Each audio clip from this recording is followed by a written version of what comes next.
Zee 24 तास एक पाऊल पुढे।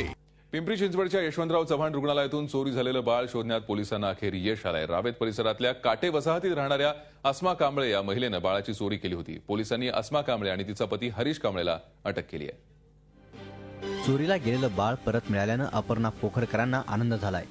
अपर्णाचं बाळ परत मिळावं यासाठी पोलीस जोरदार तपास करत होते। सीसीटीव्हीमध्ये बाळ चोरणाऱ्या महिलेचं चित्रण झालं होतं। माध्यमांनी हे प्रकरण उचलून धरलं होतं। अस्माला तिच्या घरी सोडणाऱ्या रिक्षा चालकाने तिचा चेहरा प्रसिद्ध झाल्यानंतर पोलिसांना माहिती दिली। त्या आधारे पोलिसांना बाळ शोधता आलं। अस्मा कांबळे हिला विवाहानंतर मूल होत नसल्यानं तिनं चोरीचं कृत्य केलं। मात्र या घटनेनं एकच खळबळ उडाली होती। पोलिसांवरही टीका होऊ लागली होती। अखेर पोलिसांनी मायलेकांची भेट घडवून आणलीच।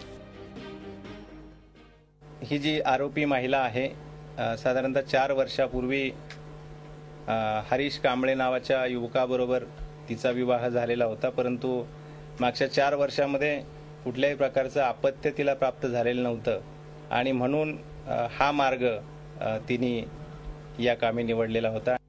अस्मा कांबळे ही कोणत्याही टोळीशी संबंधित नसल्याचं पोलिसांनी स्पष्ट केलंय। तसंच पोलिसांनीही या प्रकरणी केलेली कारवाई निश्चितच अभिनंदनीय अशी आहे। झी 24 ताससाठी कैलासपुरी, पिंपरी चिंचवड। झी 24 तास एक पाऊल पुढे।